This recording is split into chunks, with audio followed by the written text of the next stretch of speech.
Mercado. Also board from the Eto, Nacion,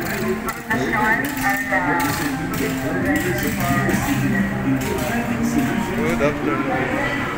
Yan, re-register dito. Tapos mag-register. Yan sila ma'am. So, registration. Na-register na tayo kanina. So, ito yung mga products ng Rich Blitz. Ayan po na. Rich Blitz. Ika's Food Court.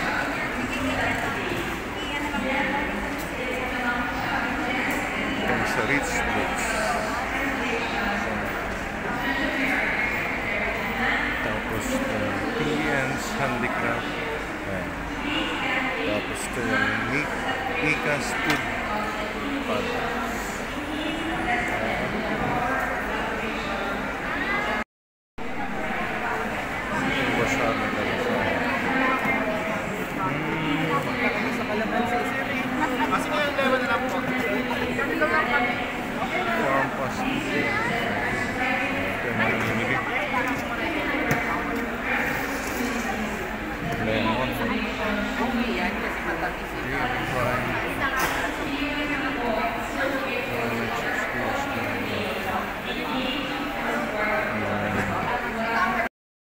Homemade banana chips. Ayan, yung manufactured by ayan, may contact number by may nakalagay sila? Okay, may manufacturing date. Arorot Marinduque.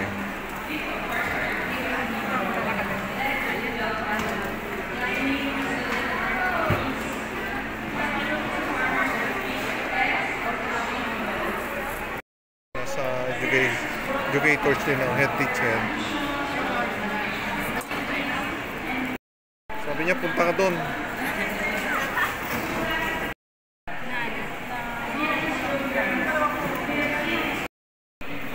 Rohan.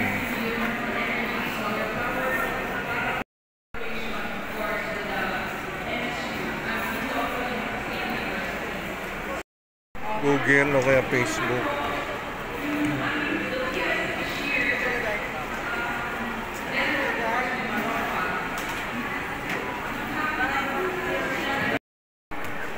Ugoy.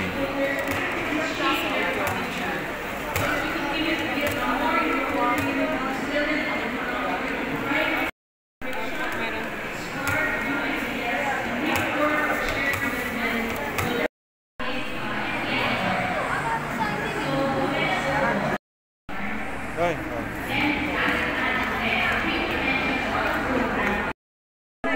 So ito yung Water Technologies in Mimaropa Region 4. So, ma'am, ano tong ating water desalination technology po and solar powered water pumping system. So yung sa tubig ulan pwede? Ano ka mo? From tubig po sa dagat. Dagat. Tapos ito turn into drinking water. Pwede niyang yung sa dagat na tubig pwedeng inumin. So magiging i-purify niya, i-treat niya. Dito po yung raw water po, tapos yung finished product. Tapos ano to, iba pa rin to? O dito rin na? Pwede po siyang gamitan. Dito po pwedeng gamitan ng solar. Panels naman. So ibig sabihin available na siya sa market? Hindi pa. Bali sa Marinduque po. Marinduque galing siya na technology. So ongoing process yung pag na-approve yung pinapa-approve nyo pa to para pwedeng ibenta, gano'n, no? Pwede sa sale. Gagawan pa ng patent siguro na gano'n. Ito naman, ang tawag lang dito ay Safe Waters. Safe Waters siya, yan. US Industry Technology Development Institute. So baka sir makareceive po kayo ng call or text from sige ma'am, okay. ma-register rin po kung ano po yung mga pwede sila invite. Ma'am, ano kaya? Si ma'am? Lauren po. Yan. Lauren po. Thank you. Ito yung Starbucks dito sa OMNC. Meron silang ginagawang Ito si Sir TJ po. TJ. So ano po ang ating kinikater sa Starbucks? Bali po Starbucks, isa po siyang digital library. Para po siyang library in a box. Tapos marami po siyang contents na good for elementary to senior high school. Tulad po nito, meron po siyang K-12 materials. Diyan na mag-aaral, pwedeng gamitin ng estudyante sa mga teacher. Apo, pwede po. Marami po siyang ibang contents, meron po rin siya mga simulations, science, mathematics. Marami po siyang iba't ibang contents. Meron din po siyang thesis and dissertations. So hindi na mahirapan yung mga teacher na mga pwedeng nilang topic na Hindi na po kasi marami na po nandyan siya. na. Tapos kagandahan po dito, offline lang po siya. Hindi niya po kailangan ng internet. Pwede ring gamitin ng mga bata sa bahay no, pagre-review, kaya no. Open siya. Pag sa Okay. bahay po, hindi po siya. Iba sa may internet na connection. Meron po siyang... O sa schools lang to, sa Sa library. school lang po. Sa library. Meron po siya sir, online version pero limited lang po yung contents na nakalagay doon. Hindi po siya katulad ng offline. Ano mga subject natin na ba? Lahat po Math, kompleto science, po, sir. English, okay. Tulad po dito. Okay. So, magkano po ang yung bayad ng yan? Meron? Wala po ito sir bayad, libre lang po. Okay. Libre Sa mga lang po schools siya. ng buong Pilipinas na ako na nyo Apo, na. kahit saan. Okay. Schools po. Starbucks. Ang gumawa nito, ng Starbucks na to, Ano po, DOST, STAI po. Radyo po combination sa ng DOST, business. STAI. So, ito ang gagamitin natin ng mga teachers, mga estudyante. So, may grade 10, may senior high school pala pa sila. So, College po meron. College meron. Sir, Thank you, sir, sa... thank you sir.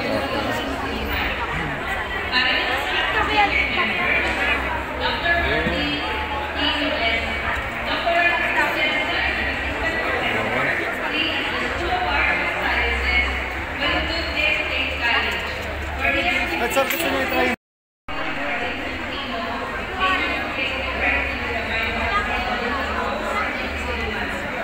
Ano nakakita, sir, dyan pag suot yan? Ano po yung water desalination? Isot ko lang. Ito po. Okay. Naka-headset. So, ang function nito ng information na nakukuha. Ano po siya? Virtual reality. Yung, ito, yung water desalination. Okay. Siya po yung first ever na DOST funded sa Pilipinas. So, yung nasa Marinduque, siya yung naging kopyahan ng mga projects ng iba't ibang region. So, ginagamit na yung mga... Ginagamit po. Okay. Kino-convert yung tubig alat or tubig dagat sa inuming tubig. Pwede inumin. Kasi hindi na bibili yung mga taga-isla Hindi na ng po. dahil magagamit na nila. Malaki na tipid nila. Na-sure pa yung iniinom nila ay kasi yung iba umiinom doon sa tabsing. Yung barangay, pwede nilang kontakin kayo, mga barangay captains na nasa Apo. isla para magkaroon sila ng ganyan. Kontakin lang kayo dito sa Magkano po sila? DOST. Kasi ang DOST naman, di ganun kalaki yung budget. So, titingnan. Ang sa Occidental Mindoro is PSTO, Occidental Mindoro. So, bawat province naman po merong provincial SNT office. So, kung nasaan lugar ka man sa Pilipinas, hanapin mo lang yung PSTO. Or city. At tutulungan yung mga kapitan nasa mga isla-isla Apo. para pag lalo bagyo, mahirapan sila Priority po mag-provide. namin yung sa isla-isla, yung GIDA areas or geographically isolated and disadvantaged areas. Sinasabi. So, i-try natin Sa yung CES kanya. po namin, CES program. The winners for the Best Entrepreneurship of Food category, we have Miss Carmelita Ardes.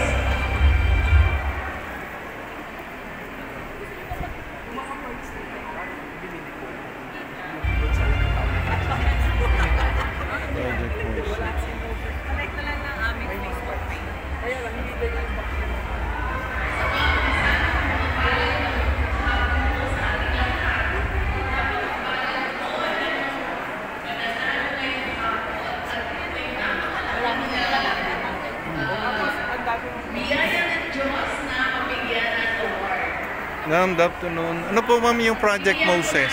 Ang Project Moses po is a localized weather synoptic station po. Located po siya sa Mindoro State University. Bale, may dalawa na po kaming weather station sa Oriental Mindoro.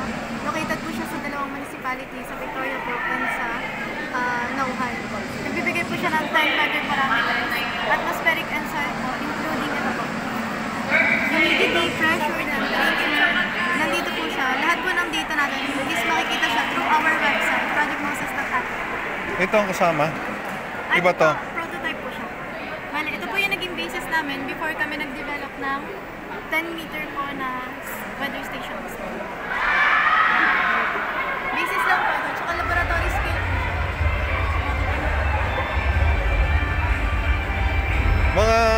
Mga teacher o mga estudyante ang nagkuhan nito? Na Research. formulate? Nasa research. Sa research siya.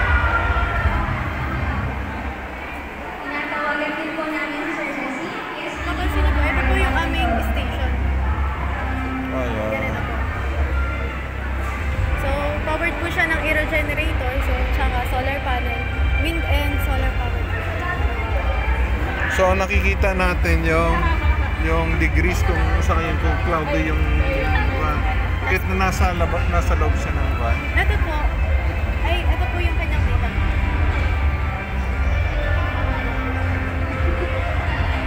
Nadidetect niya kung anong weather natin. Yes po, real time po yung nabibigay niya na data. Currently po sa Pati Victoria heat po.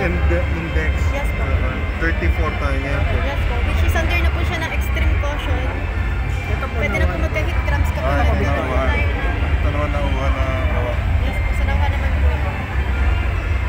Pati wind speed. Yes po. Mas mabilis po lang konti yun sa naman natin. Dahil yung kanyang direction po. Real time po yung binibigay ni Project Moses.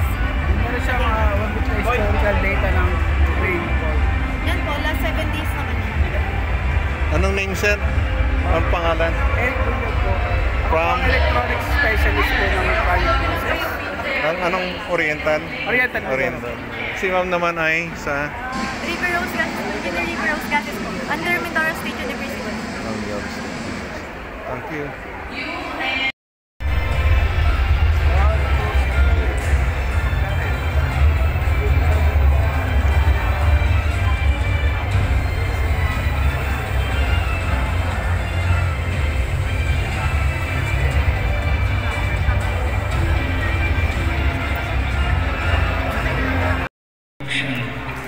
Mula sa dating 10,000 kilos ng tubo kada buwan, ngayon ay Sir, sa onion ice cream.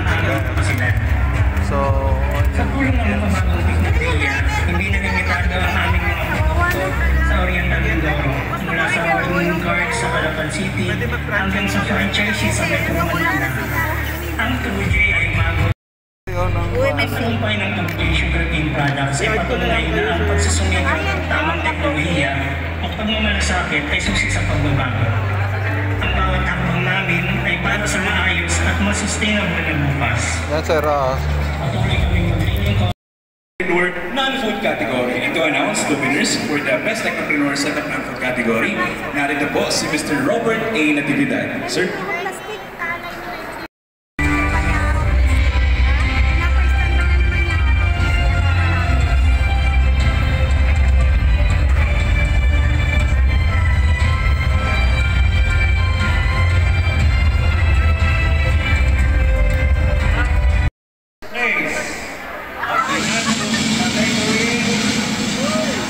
Is Architect Wilfredo Apasimbe of Pampiano Modular Kitchen and General Merchandise.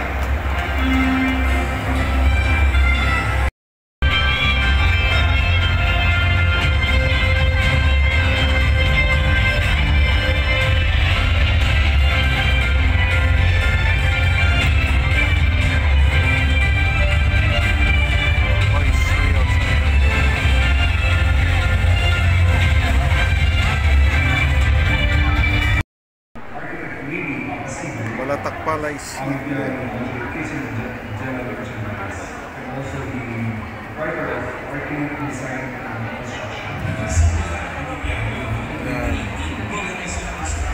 Ito na ang Diyan ilalagay yung palay.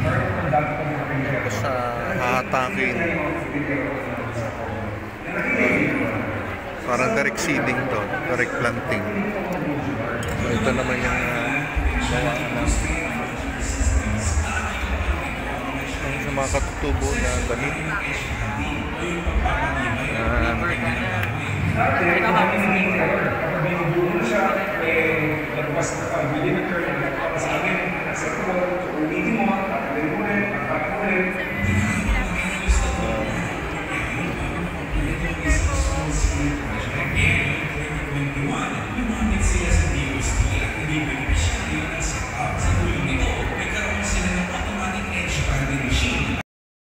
Ano name niyo, sir? I'm Jeff, sir. Jeff. Anong mga products yung kinikita niyo? So, we are from DOSD, MIRDC AMCET. So, ang mga product po namin dito ay services regarding 3D printing or additive manufacturing. So, ito po yung mga sample prints natin, sir. Plastic na layer by layer piniprint para makabuo ng 3D objects. Yung mga samples natin. Plastic, resin, sir, resin, dragon. Then, metal. Meron din po kami metal. Meron din kami flexible na resin, sir. Ginagamit sa mga, for example, sapatos. Ayan. And then metal powder. By laser po yung pag-gano'n. At pag-fuse po yung mga. Kasi yung mga resin na for medical use, pwede siya gamitin. Okay. Para replication, pwede rin siya gamitin. Same sila dito, materials. Mga multi-material printing.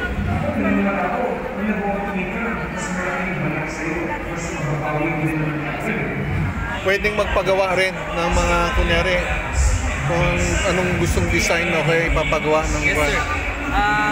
Dito po sa process namin ng service namin, kailangan mag-send po kayo ng 3D model. Then pag sinend nyo sa amin, indicate nyo lang kung anong material, kung gaano karami, then bibigyan po namin kayo ng quotation. Magkano po or gaano katagal namin mabibigay yung print nyo. Kahit mga pendant, no? Mga pendant, Yes, yung mga souvenir items. Yes, sir. Pero kami dito sa yung ceramic. Saan ang inyong calling card yan? Ito po yung brochure ng ito, sir, yung ceramic printing namin. Pwede ito for jewelry. Ay, oo nga, no? Jewelry, pwede siya. Pwede po ito, sir. Good siya. Lalo na pag may mga detail, may maliliit na muna. Walang problema. Yung mga souvenirs sa mga kasal, pwedeng papagawa, no? Lalo na kapag ito. Pwede yan. Keychain, mga ganun. So yung mga tech partners namin, mga machines po yun. Ito yung mga machines na ginagamit nila.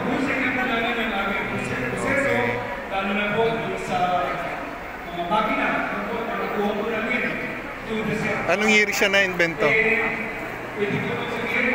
Hindi ko kabisado, sir. Pero yung technology na to is sa ibang bansa, 5 years ago. Pero hindi pa siya fully developed tulad ngayon. Improving siya 2 years. Hanggang ngayon po nagde-develop pa rin. Saan ang pinaka-office niyo sa may?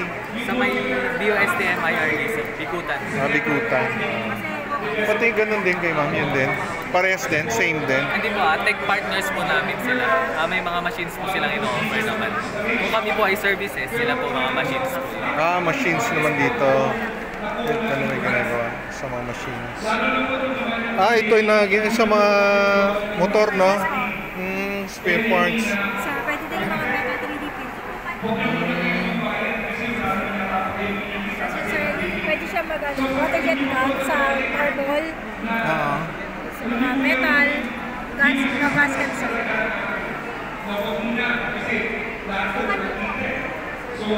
Pwede na 3D scanner sir, para sa mga objects or tao, pwede scan.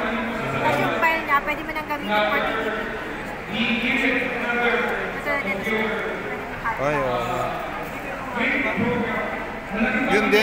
yun din ang contact contact number na kuan. Yan. Ibang isa na yung scanner.